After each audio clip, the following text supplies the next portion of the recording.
বন্ধুরা, আজকে আমি আপনাদের নিয়ে যাব কৃষ্ণনগর রাজবাড়িতে পুরো অন্দরমহলে। তাহলে দেখতে পাচ্ছেন কৃষ্ণনগরের যে রাজবাড়ি, সেই রাজবাড়ির ভেতরে আমরা প্রবেশ করে গেছি, যেখানে কদিন ধরে অনুষ্ঠান হলো অন্নকূট, রামনবমী এবং বাসন্তী পুজো। তো বাসন্তী পুজোর দশমী পুজো হলো, আমি বরণ করব, সামান্য একটু সিঁদুরও খেলবো। আজকে মেতে উঠব রানীমার সাথে সিঁদুর খেলায়, যেখানে রানীমা জনসাধারণের সাথে মিলেমিশে এক হয়ে গেছে। আর এই ভিডিওতে দেখাবো রানীমা দেবীমাকে কিভাবে বরণ করছেন।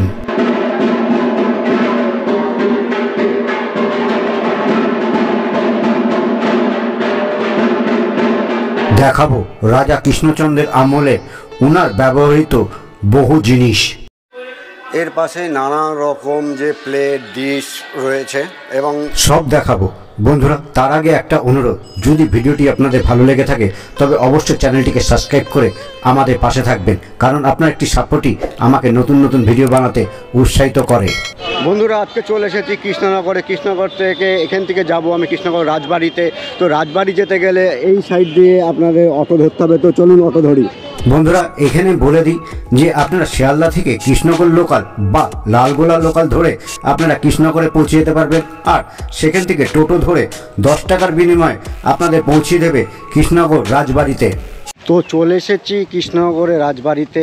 আজকে এসেছি এই কারণে, আজকে বাসন্তী পুজো উপলক্ষে যে পুজোটা হয় এইখানে, তো সেইটা আজকে দশমী। এই আজকের দিনে রানীমা নিজে হাতে পুজো করবে এবং সিঁদুর খেলা হবে, সেগুলো সব দেখাবো।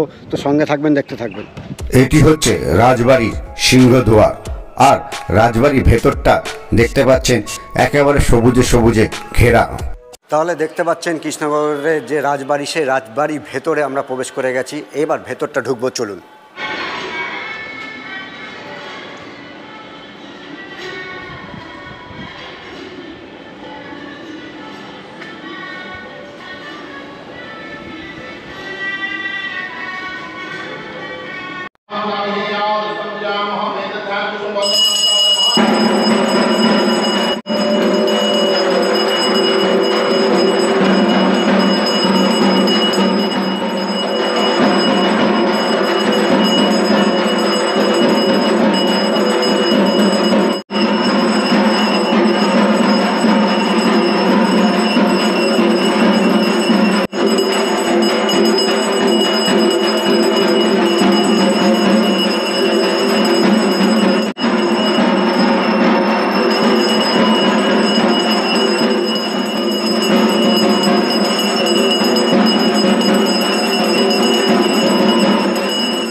দশমীর পুজো শেষ, এরপরে রানীমা আসবে, বরণ করবে, সেটাও দেখাবো।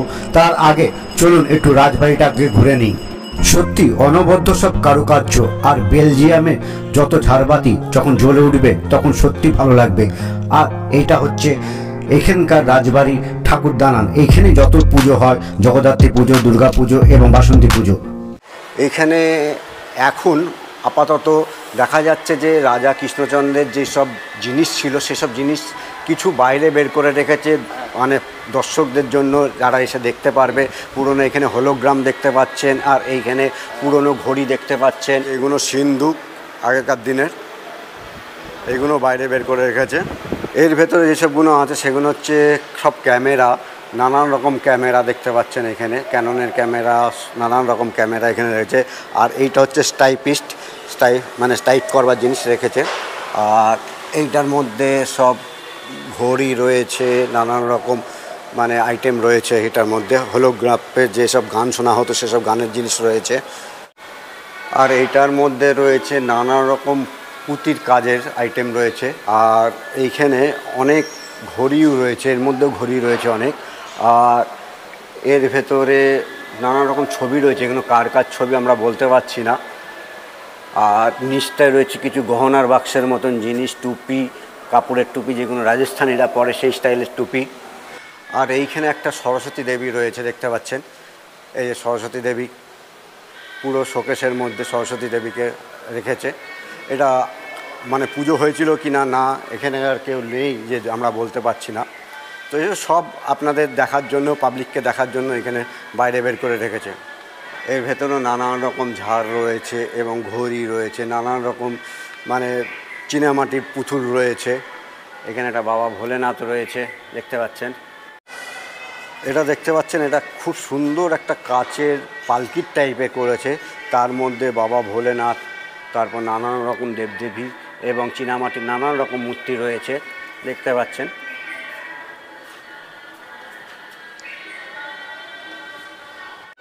এখানে একটা কাচের মধ্যে নানান রকম পয়সা, যে পুরোনো দিনের পয়সা, সেসব পয়সা রেখেছে এবং জুতো রয়েছে, কিছু চাবি রয়েছে। এই এত বড় শোকেসটা দেখতে পাচ্ছেন, এই শোকেসে সব কিছু সাজানো আছে, দেখতে পাচ্ছেন। এইখানে যে চেয়ার, সেই চেয়ারে একটা চেয়ার রয়েছে যেটায় বসতেন আগেরা এনারা। এইখানে রয়েছে কিছু পুরোনো দিনের টেলিফোন, আর এইখানে সব নানান রকম জিনিস যেগুলো মানে মুখে বলা যাবে না, আপনারা এসে দেখলে একটা অনুভূতি পাবেন আলাদা রকম। আর এর ভেতরে রয়েছে রাজা কৃষ্ণচন্দ্র এবং একটা ব্রাহ্মণ এবং একটা লাঠিয়াল এবং যারা নৌকা চালাবে সে রয়েছে, একটা মডেল করেছে। এবং তার পাশে রয়েছে একটা হোলোগ্রাম এবং নানান রকম ছবি এবং লেখা আছে, কিছু পড়া যাচ্ছে না। এইখানে জনসাধারণের জন্য একখানা দোলনাও রেখেছে। তো চলুন আমিও একটু বসে নিই, বসে একটু রাজা রাজা ভাব লাগছে, যে যেহেতু রাজবাড়ির লোকেরা এখানে বসতো, তো আমিও একটু বসে রাজা রাজা ভাব নিয়ে নিলাম। প্রতি বছর এখানে মা অন্নপূর্ণার পুজো হয় এবং রামনবমীতে মা রামনবমীর পুজো হয়, তো সেইগুলো এবার দর্শন করব। তো চলুন, ভেতরে ঠাকুর রয়েছে, এবার পুরোহিতদের কাছ থেকে জেনে নেব এগুলো কি কি। তো ঠাকুরমশাই, এগুলো কি? এটা মা অন্নপূর্ণা। এটা মা অন্নপূর্ণা, আচ্ছা। আর এটা মা অন্নপূর্ণার প্রাচীনকালের চরণ। প্রাচীনকালের চরণ? হ্যাঁ, প্রাচীনকালের চরণ। আচ্ছা। আর এটা মহাদেব।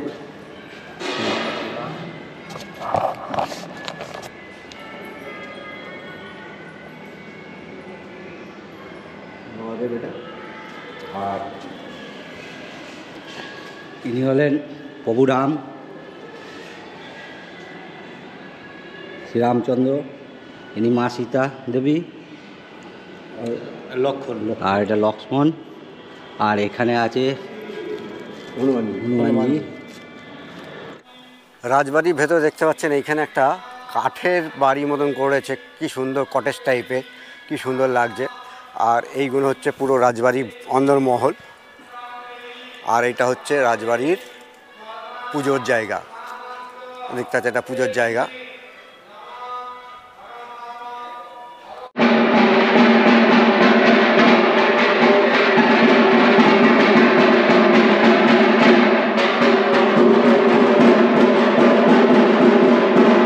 বাসন্তী পুজোর দশমী পুজো হলো, আমি বরণ করব, সামান্য একটু সিঁদুরও খেলবো।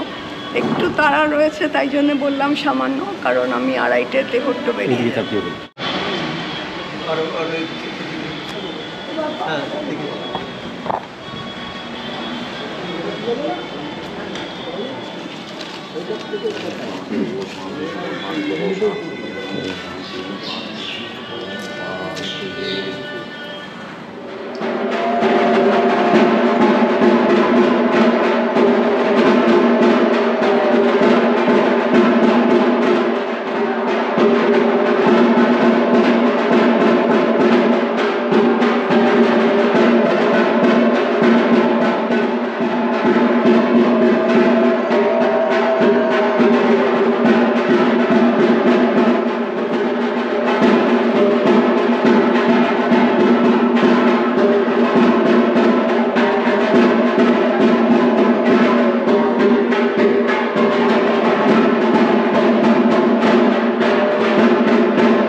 সিঁদুর দান করলেন এবং বাকি সবাই এবার বরণ করবেন এবং সিঁদুর দান করবেন।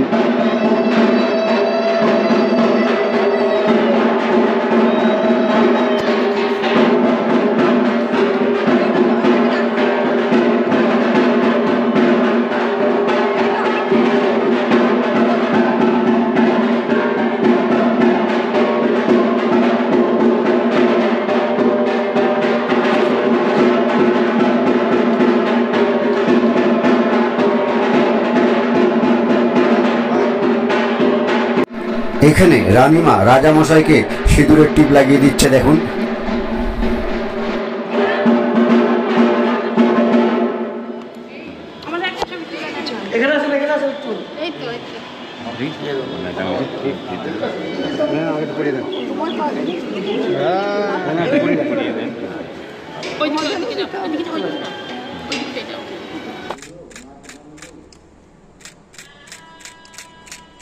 তাহলে বন্ধুরা, এই ছিল কৃষ্ণনগর রাজবাড়িতে বাসন্তী পুজো এবং আগের দিন অন্নপূর্ণা পুজো হয়ে গেছে।